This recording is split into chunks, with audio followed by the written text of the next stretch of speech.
And I'm not sure I want to be around when Bernie stops, because there'll be blood on the floor for a year as different parties try to take control. It's going to take at least 2 or 3 people to do what Bernie Ecclestone does. I'm not saying he does it right or it's good what he does, all of what he does. I'm just saying he's the man that makes it work. And when he's not there, it's going to be a bit of a mess. There's going to be a lot of arguing, a lot of politicking. And I think that'll be the time for me to say, okay, guys, get on with it. I've just got my memories. I'll keep them. Thank you. I suppose I really got interested in motor racing when my dad took me to a race when I was about 7 years old. And I brought up in Northern Ireland. And in those days, there was a race called the Tourist Trophy. The race still exists, but in those days, it was held on a road circuit called Dundrod. By sheer luck, he had a friend who got us into the pits. And I actually spent that race standing on the pit counter. It was a Tourist Trophy, very important race because Aston Martin were there, Jaguar were there, and in later years Mercedes would come. It was that important. So you had all the big names. You had Ferrari were there as well, so you had all the British drivers, Hawthorne, Collins, Moss, and the foreign names. You had Fangio, Taruffi, all those guys. And so that was my introduction to motor racing. And I couldn't believe what I was seeing. It was just the noise, the smell, the tension, the drama. This whole new world was opened up to me. And I really thought, this is great, this is great. And my dad, of course, was a huge fan. So he saw that I liked it, which is probably the purpose of the exercise, to see whether I liked it or not. And so together we went to some more races. And the next big step I remember was he took me to the 1959 British Grand Prix, which was then at Aintree, around the horse racing course. And for us, it was quite easy to get there. So we'd take the overnight ferry from Belfast to Liverpool, catch the train out to the racetrack, see the Grand Prix, and come back that night on the ferry. So it was very easy to do. So suddenly I was seeing a Grand Prix for the first time. And we went again in 62, I think it was, to Aintree.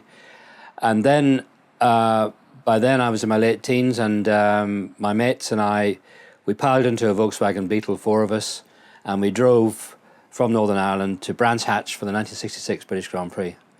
And we hadn't thought about booking a campsite, none of that. And of course we got there and we couldn't find a campsite. And we ended up the first night, 4 of us, sleeping in the car park inside the Beetle. I mean, I don't want to mention what the inside of that Beetle was like. It was just horrible the next morning. But that's what we did. And suddenly then I'm seeing now we're into the 3-litre formula. 1966 was the start of the 3-litre formula.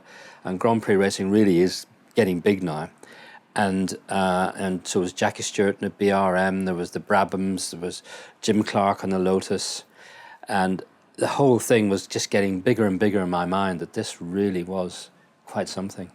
And I really wanted to be part of it. The next big step really was my mate Tim McMillan and I, decided we wanted to go to a continental Grand Prix, a foreign Grand Prix.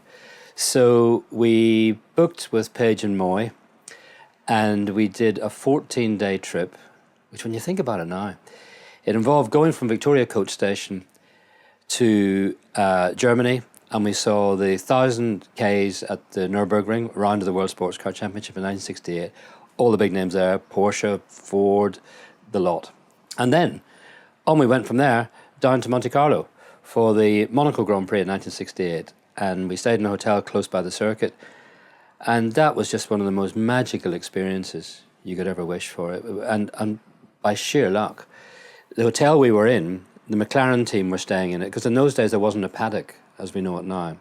The teams were garaged at various places around the Principality, wherever they could go. McLaren team were not only staying in our hotel, but the cars were garaged in lockups underneath. And the whole experience was mind-blowing. You know, a Grand Prix abroad, Monte Carlo of all places, it lived up to all our wildest expectations. And I thought, there's got to be a way of getting into this. There's got to be a way of, working in this, because I'd left school and I had various jobs which weren't very successful, let's put it like that. Because in those days, you got a job for life. You left school, and in my case, my mum and dad, with the best will in the world, said, what do you want to do? And I said, I don't know. And so they said, well, how about accountancy? We know a friend who's got a firm of accountants. And I thought, well, I mean, why I said yes, I don't know, because I hate maths. I'm hopeless. But anyway, I said, okay, yeah, all right, let's do that. So I went into this office of accountants for 2 years and hated it, failed the exam. My father said, I don't think you're cut out for this. I said, no, I'm not. He said, what do you want to do? And I said, I don't know. I said, I really don't know. I want to get into motor racing. Oh, really, do you? How are you going to do that? I have no idea. And I hadn't a clue. How am I going to get into motor racing? No idea. So I thought, oh, well, I don't know. There's got to be a way of doing this. So I couldn't think what it would be. Anyway, it's funny how things happen in life. Your mind gets made up for you. Because my mate Tim and I had, one of the regular trips we used to make was to the Gold Cup at Oulton Park. And in those days, it was a non-championship Formula One race. And everybody would turn up. There were 3 Ferraris. 3 works Ferraris sitting there on the grass, part of the entry. Can you imagine that? Non-championship in the middle of the season. And you had Lotus and BRM, everybody else was there. Anyway, in '69, Tim, my mate, was the sales manager in a big Volkswagen, Volvo, Mercedes-Benz distributor. And I worked with him. And what we would do was we would take a Volkswagen demonstrator, we'd put it on the Liverpool ferry on the Friday night after work. We'd see the Gold Cup on the Saturday, the Sunday, put it on the ferry overnight, Sunday night, into Belfast, Monday morning, at 6:30, whatever it was, drive straight into work with the car, park it up as if we hadn't been away, hadn't been anywhere, and we'd been to this race and had a lovely time. Anyway, in '69, we came back from the Gold Cup. It was August '69. We drove off the ferry, and the showrooms that we worked in were on the Falls Road, which is subsequently became known, sadly, as one of the big trouble spots in Belfast. And we couldn't drive to work because there was soldiers everywhere. And we thought, what the heck's going on here? And it was the first weekend of real serious rioting in Belfast. And having lived there and worked there, we knew that this was not going to end tomorrow. And sure enough, sadly, it lasted for about 30 years. But anyway, this was the start of it. And I remember saying to Tim, that's it. This is not going to stop tomorrow. I'm out of here. I'm going to go to England to try and get involved in motorsport or I've got to get out of here. And I loaded all my worldly goods into the Beetle, and I drove on the same old ferry back to Liverpool and down to London, and that was the start of it, 1970. Here I am now in England, and now I'm at least where the centre of motorsport is. If I'm going to make it, I've got a better chance of doing it. And I thought, how on earth do I get involved? I mean, I just couldn't see how it would be done because I didn't want to be a mechanic. I'm not that way inclined. I wasn't good enough to be a driver. And I'd see these journalists walking around with armbands on, and I'm thinking, how do they get to do that? What's the trick here? So I sort of made a few inquiries and was told that really, obviously, you need to write something and see if you can get it published. So I thought, right, how do I do that? So I went to the 1973 Monaco Grand Prix with my dad, still a great fan as ever, and the two of us went as spectators. And I was sitting in the grandstand, and I was watching the journalists go walking by on the track with their armbands on there and thinking, wow, that's a job I would love. And I'm thinking, now they're going to be writing about the race and reporting all the detail. What could I do? All right, well, I could write a story about what it's like to be here as a spectator, and what sort of experience that is, what it's like with fellow fans, what you can see, the excitement, the things that excite you, the things that annoy you, whatever. So I made notes throughout the whole weekend, and there's pages of it in the end, and little notes everywhere, because Monaco is just so much to write about, isn't there?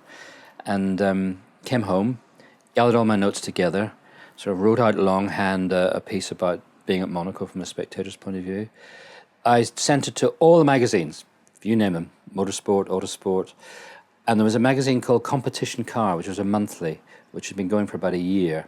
And it was very bright and lively and run by young guys, and it was really super magazine. Sent it there as well. Of course, got no response from anybody, and I was waiting for the phone to ring. Doesn't happen like that. So I thought, hang on a minute, you're supposed to be the salesman here. You're supposed to be the guy who goes out and sells stuff. Go out and sell yourself. All right, okay. So I called in, and all the various offices didn't get beyond reception, except I went to this magazine called Competition Car, which was on Wood Street in Kingston-on-Thames. And it was such a small operation that when you stepped in off the street into the door, you didn't come to the reception, you came to the main office, the only office.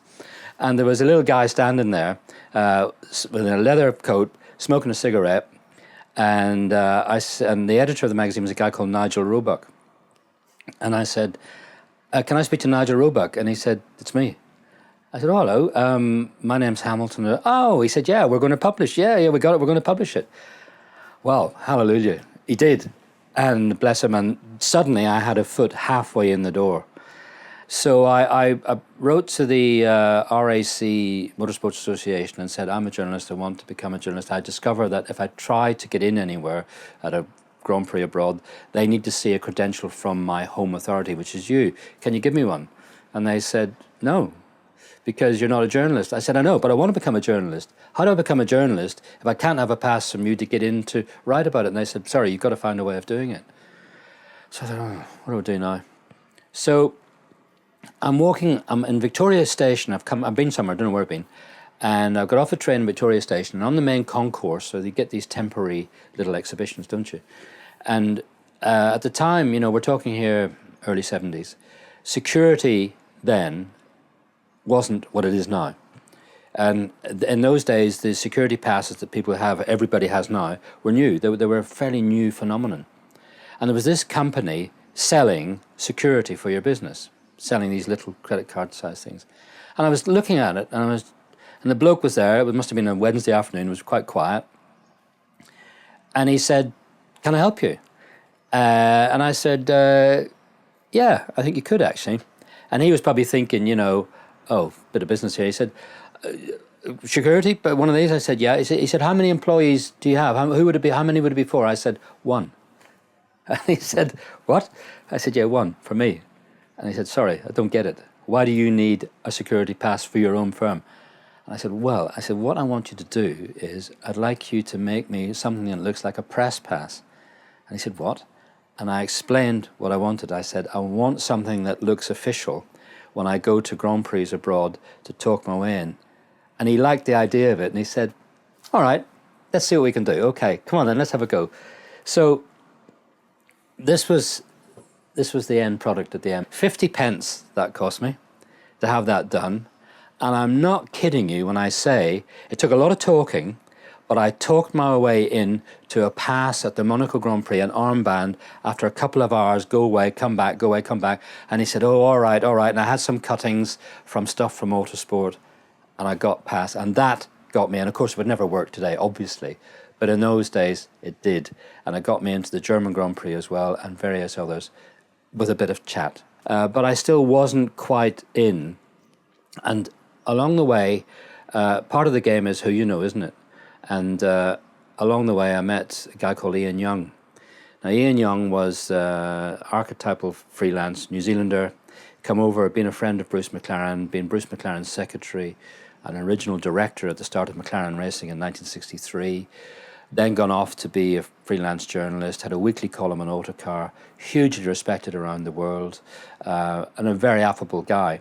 And we'd got on quite well, and he kind of had his eye on me. I didn't realize it at the time.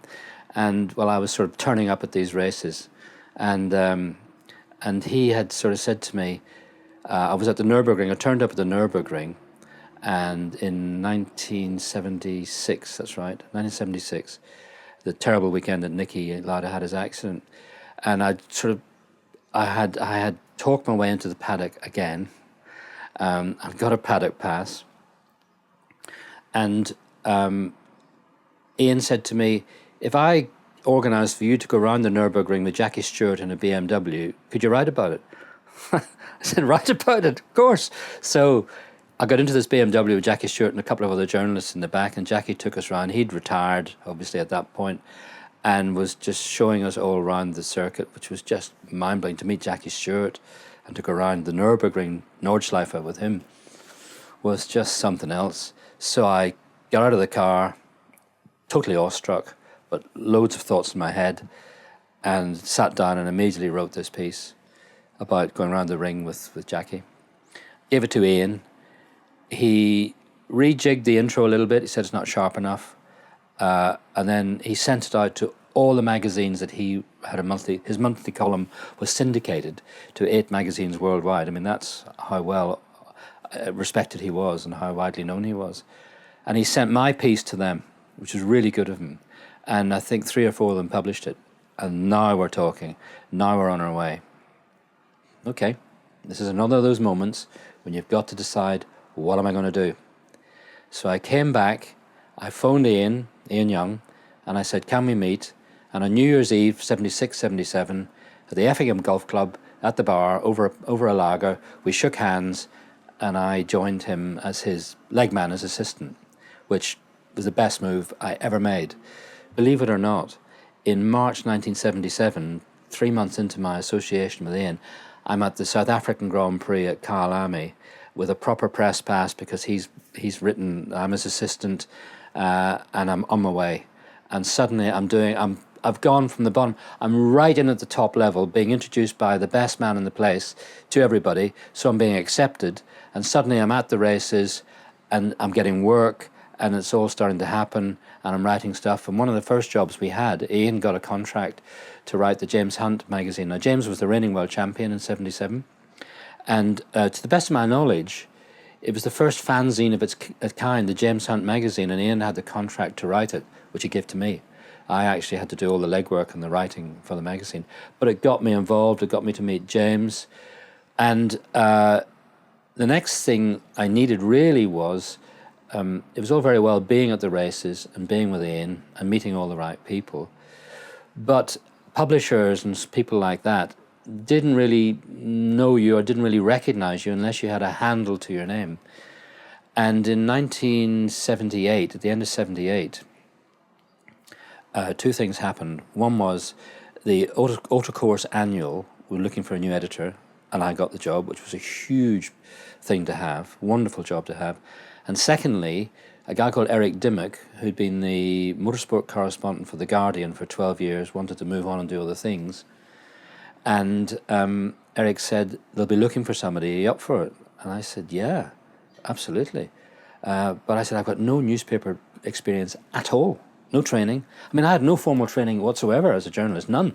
I kind of talked my way in and found I could write by some piece of luck. And Eric said, well, don't worry, we'll bluff it, we'll wing it. I'll come with you to the interview. They'll ask you this, this, and this, and just say yes, yes, and yes.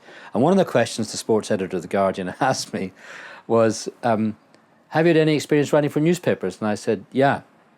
And thankfully he didn't ask me any more. Suddenly you have a handle to your name, the phone starts ringing and doesn't stop. Because Maurice Hamilton, The Guardian, we'll have him. I'm getting pieces to write for various magazines, and suddenly it just took off.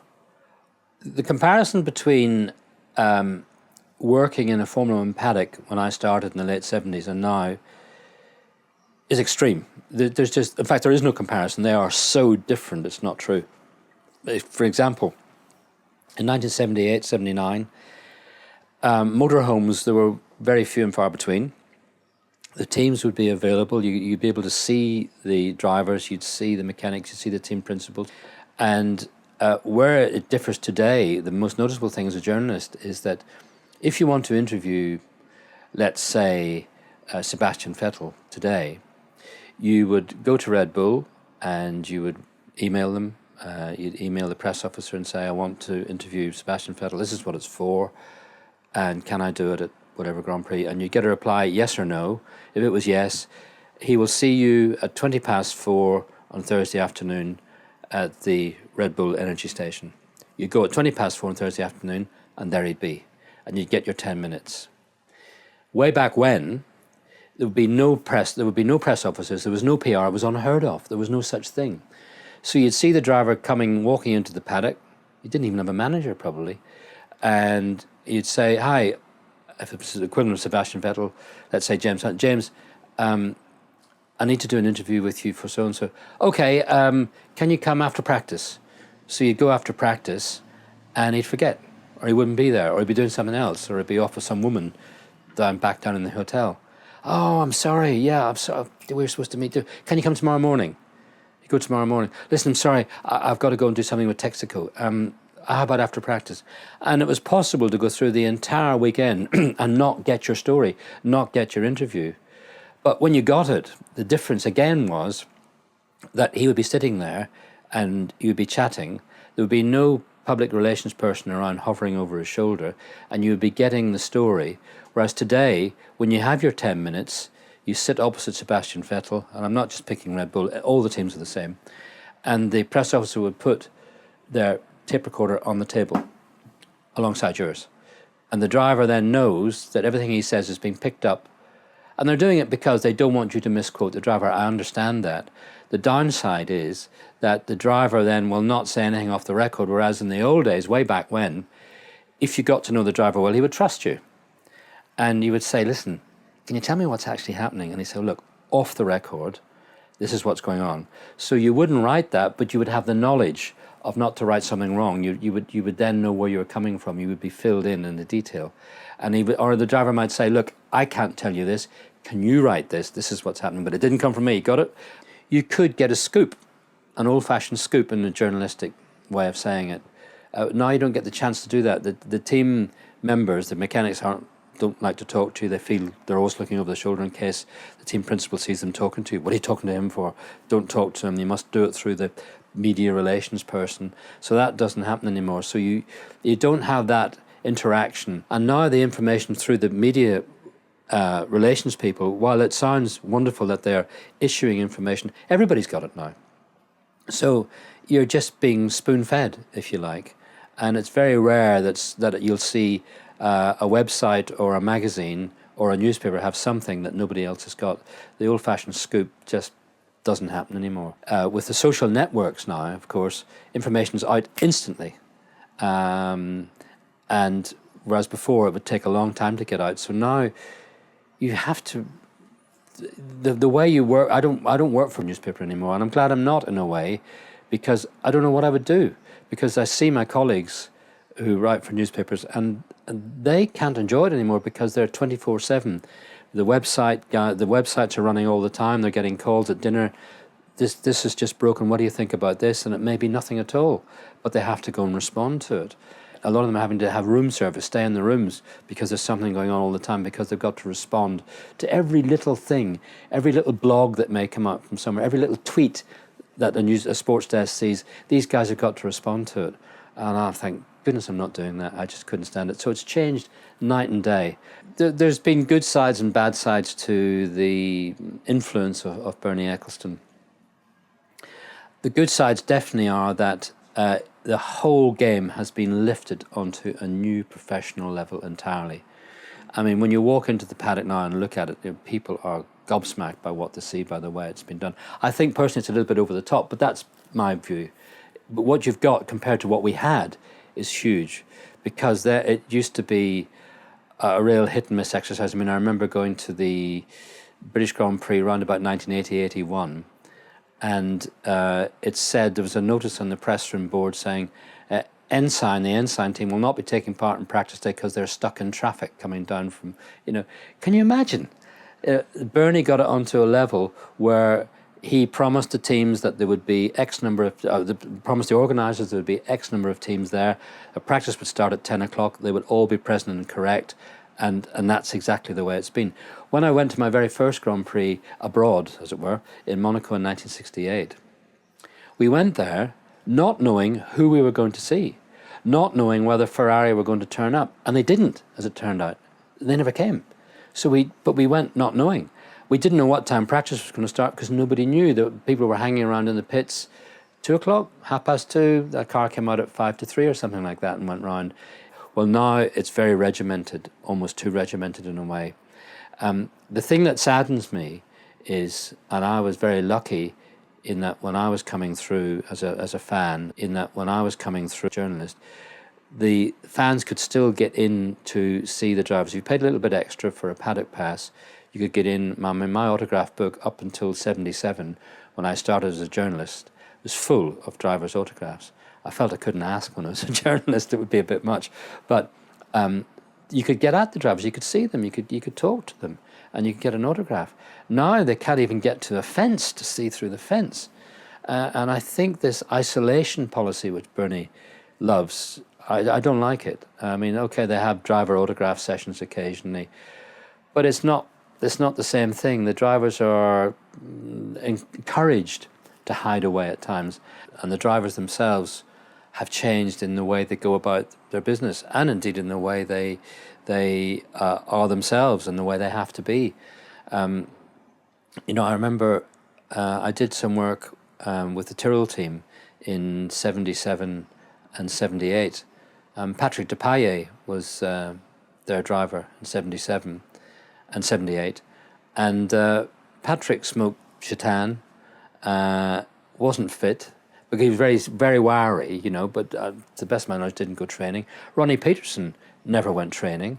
They just didn't have to in those days. When James Hunt arrived, he was the first driver I ever heard talk about training. He used to go for runs and things like that. That would be about the height of it. I don't think he went to a gym. He played squash a lot and tennis, would go for runs. And this was new, a driver going for a run. And his view was, I want to feel fit, because when we're wheel to wheel and in a long, hot race, I want to feel I'm fitter than the guy next to me, which of course is absolutely logical. And that's what he did, and it paid off for him, because he was a lot fitter than some of them towards the end. But then gradually you could see they're all beginning to become aware, actually, fitness is a thing. And I suppose we have to say Michael Schumacher lifted it onto a new level, and Ayrton Senna, who really wasn't into fitness, saw that and started to have to do that himself. So Schumacher was responsible for bringing it on to the next level. And now, of course, as we know, they have their aspirin sandwich and a salad for lunch, and and a glass of water. It's just, and all the various bits and pieces they have to have is just changed out of sight. I mean, the drivers from the 70s and 80s just wouldn't know what was going on if you saw all this. 20, 30 years ago, drivers wouldn't have walked the racetrack. They would have said, why do you want to do that? I know where it goes. They wouldn't have had an engineer as such. They would have had a couple of mechanics, and the designer of the car would be there that they would relate to and talk to. One of the very first interview I did as a professional journalist in South Africa in 1977 was with Ken Tyrrell. And I think this tells you a little bit about how things have changed, because my friend Ian Young fixed it up for me. He introduced me to Ken in Kyalami and Ian said, this guy wants to interview you. And Ken sort of made some disparaging remark, as he would, about, well, bloody hell, Ian, where'd you find him? But then laughed. And he said, right, Kyalami Ranch, let's go out to dinner tonight. Come for a gin and tonic beforehand in his room, which I did. So I turned up, and there's Nora, his wife, and he, and they're having a pre-dinner gin and tonic, which I joined them in. We talked for an hour before we went off to dinner. Went off to dinner together. Ian was there, and another journalist was there. We had a lovely, relaxed dinner, and that was the way it was. That was the way it was. Just it was Ken's team, and that was the way it was in those days, because you had Colin Chapman. He was Lotus. Bernie Ecclestone had bought Brabham. He was Brabham, and that dictated the way things were. They were part of the fabric of their team. They were the life and soul of their team and of Formula One, because they cared about how everything worked. Today, you almost get the impression that the team principals are employees of a vast company, and while they care deeply about their team and about their employees, of course they do, and they care deeply about winning, it doesn't have that deep love that clearly the likes of Ken Tyrrell had. He was such a fan of racing. He was just great to talk to, and if he got cross about some point, he would splutter, and he'd give you what they called a froth job. He'd spray all over the place. But he was passionate, truly passionate about his racing, as was Colin Chapman. And whereas today, yeah, they are very, very sincere, and they love winning, but it's not quite the same. It's very hard to sort of describe, but you're aware of that it's more corporate. The question is often asked, is what is Formula One now? Is it a sport? Is it a business? And sometimes I think, I don't know, actually. It is definitely a business. and it's in the entertainment business. And it's still a sport, yes, when you go onto the grid. But my favourite time, without any question, and I've been lucky enough to be to over 500 Grand Prix, and luckily now my pass will get me onto the starting grid. My favourite time never fails to be the hour before the start of a race. The buzz you feel, the tension you feel rising, and you can see it in the mechanics as they're getting ready, getting their overalls on out the back for a last cigarette, to getting ready to going onto the grid, to all the media there, everybody on the grid. And you notice that even people like me, all you're doing is you're going to then sit down and report it. Everybody's up a gear. The way they talk, they're slightly more up a gear and they're a bit more excited. And people say to you, have a good race. And you think, well, I'm not racing, but I know what you mean. Let's have an enjoyable race, because it gets to you like that. And so the period leading up to the start of the Grand Prix never fails to excite me. I think it is absolutely fantastic. And that's when you look around the grid and you look at what's being done and you think, this is a sport, absolutely 100%. These guys are going to drive those cars on the edge. And what they do in those cars is fantastic. And the performance of those cars is unbelievable. So this is the sporting bit. This is when it really starts.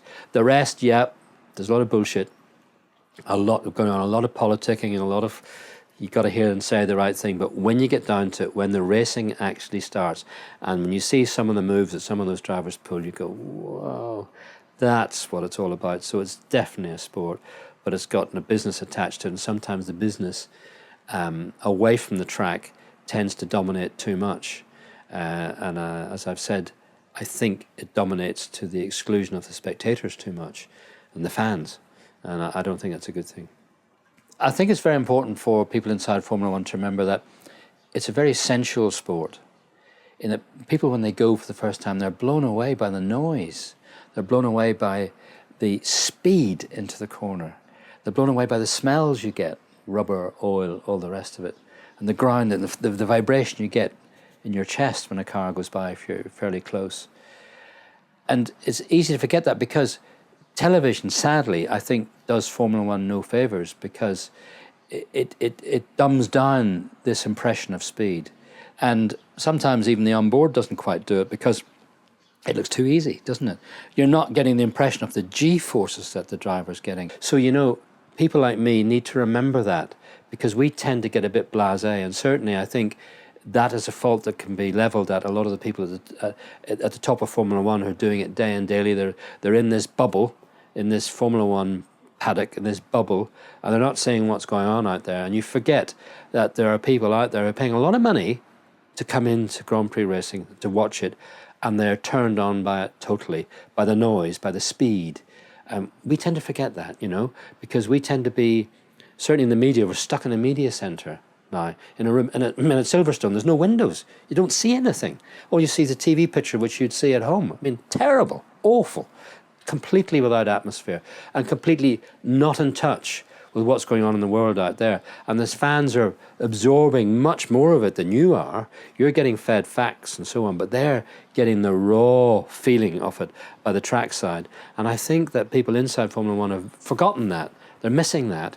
So there is still a huge attraction there, but I think Formula One needs to utilise that more, channel it more somehow, because it's definitely there. I mean, how could you not fail to be impressed to go to Copse Corner at Silverstone and watch them coming in there at 180 plus miles an hour, down one gear and hard on the throttle, through a corner with a blind apex? I mean, just blows me. I try and do that every year, go there and just stand there for 5 minutes to get my priorities right. I was lucky enough to be twice in the two-seater Formula One car. Both times at Abu Dhabi, once with Martin Brundle driving me and once with Jean Alesi, which was crazy. But the thing, people say to you, what were your impressions? Okay, you knew it was going to be quick. The acceleration I was ready for. I was ready for this semi-automatic box just going up through the gears. And the speed, because your head's slightly raised, pulling my helmet, keeping it down because it was being lifted off my head. And the telemetry showed we were doing 187 mile an hour when I was with Martin Brundle. And the braking, I was ready for. I knew it was going to be severe, and it was. My head hit my chest. I was pushed forward in my belts. I couldn't stop myself. But what I wasn't ready for, and the thing that really, really surprised me, was the violence of the cornering when we went over curbs, which at Abu Dhabi, you come to the end of the main straight, it's left, right, left, and they're hitting the curb, bang, bang, bang. I was being thrown around the cockpit, bang, bang, boof, boof, boof. And we did about 5 or 6 laps. And I got out, and all I've been doing was sitting there, bracing myself, well strapped in, and I was exhausted, physically exhausted. I'm not fit, so all right, but I was still exhausted. So then when I went and watched it with new respect, and they're doing that for an hour and a half. How do they do that? But that doesn't come across, somehow we've got to get that across. Just the violence inside that cockpit, whereas when you see it on board, all right, you see a bit of movement, a little bit, you sometimes see his head moving about, but it does not get across what's going on inside. It's huge. When I started, you had to be on track because there was no TV. Now it's the other way around. You've got to be in the media centre watching because something will happen. If you're on a corner, something could happen at the far end of the circuit. You don't see it. You don't know about it. You come back to the media centre to talk to the team and you don't know what's happened. So you have to watch what's going on. So therefore, yeah, you're getting dumbed down as well. You're getting, and I've looked around me in the media centre, and if it's a fairly sort of processional race, guys are talking to each other and having a cup of coffee. They're not watching what's going on. And something happens, oh, right, okay, make a note of that. And and that's actually doing a disservice to what those guys are doing. They're driving as hard as ever. Just because they're going round and round in what appears to be a procession with nobody doing much doesn't mean to say they are giving it 100%, right on the edge for an hour and a half. We're not getting that across, and we really need to do that. Back in the 1980s, as I said, we didn't really have the facilities in the media centre to watch the races. The TV coverage was very poor. There might be one screen if you were lucky. So you had to go out on track and keep the lap chart. Well, I discovered that a good way of doing it was I got to know Simon Taylor, who was doing commentary for BBC. It was then Radio 2, became Radio 5 Live. And at the time, he would be at most European races, but he would be in a commentary box with a TV screen. So I would go up, watch the TV screen, look out the window, keep a lap chart for him, because there was no computer then, and then he would do his commentary and I would show him the lap chart. And about 1987, the BBC said to Simon one day, it was at Imola, they said to him, Simon, we're going to be coming to you quite a lot today, because there's not a lot of other sport on, and we're going to take big chunks from you during the race. And no disrespect, but we could do with another voice, we could do with somebody else. Is there anybody else you could get to come in the box with you? And I was standing there, and he said, do you want to have a go? And I said, yeah, why not? And luckily, it was on race morning, so I didn't have time to worry about it. And so I was straight in to the San Marino Grand Prix in '87, where he would turn to me and ask for my opinion, and I became the summarizer, is the term you give to the second voice. And that grew and grew till we were doing the whole race, and then I was doing more and more, and then Jonathan Ledyard took over when Simon went off to do ITV. When Jonathan went off in 1990s to do football, and I got the role as the main commentator for about 4 years. And I have to confess, I really hated that. I couldn't do it. I wasn't very good at it, because it's one thing to just sit there, the smart aleck, and you see something, you tap the commentator on the shoulder and you speak, and then you sit back and let him carry on. That's one thing. But to have to talk all, and it's radio, so you can't have any pauses, have to talk all the time and think about something to say. And we're talking about the dull Schumacher era when they were, I was commentating then, when he was leading every race. And, that was so hard. And in 2007, where David Croft was away, couldn't go to the European Grand Prix at the Nürburgring, and Jason Swales, the producer, had the brilliant idea of persuading Murray to come out of retirement, Murray Walker to come out of retirement. Not only to come out of retirement, but to come back to radio, where he'd cut his teeth in the 1940s and be main commentator for the European Grand Prix, for qualifying and for the race. So I sat beside Murray, and it was magic. The guy, he took it so seriously. He went to bed early, he had his notes, he wanted to be with us, he wanted to know everything that was going on. And the thing that really tickled me, it was so funny, he didn't do any practice, we just brought him in for qualifying. So Murray Walker is going to come back on air after so many years. And the British Open golf is on at Carnoustie, and Five Live is being controlled from there that afternoon. And John Inverdale is the presenter, and he's handing over to us. And qualifying's about to start, and Inverdale's banging on about this, that, and the other, about the golf, and they're just taking their time. And I can see Murray, he wants to get going, you know, he's the main commentator, and he wants to get going. And then Inverdale says, and now I'm going to say something I thought I would never get the privilege to say. I'm going to hand over to a legend of motorsport, a legend of commentating. He's coming back especially for this weekend. I'm talking about the one and only Murray Walker, over to the Nürburgring in Germany, and Murray Walker. Now you'd think Murray would say, well, thanks, John, it's really nice to be back. This is where I cut my teeth. This is, yeah, well, thank you. No, it's round 10, European Grand Prix, qualifying has begun. Here we go, straight in. And I looked across at Jason and I just cracked up. And he's off, and he's gripping us up. And it was just brilliant. And for a day and a half, I had a masterclass in broadcasting, just sitting right beside him. It was a treat. Lovely, and a lovely man to work with too. Lovely, great. I had a bit of a major change in the way I worked when I stopped writing for newspapers after all those years. 30 years writing for newspapers. It meant I had to rethink what I was going to do.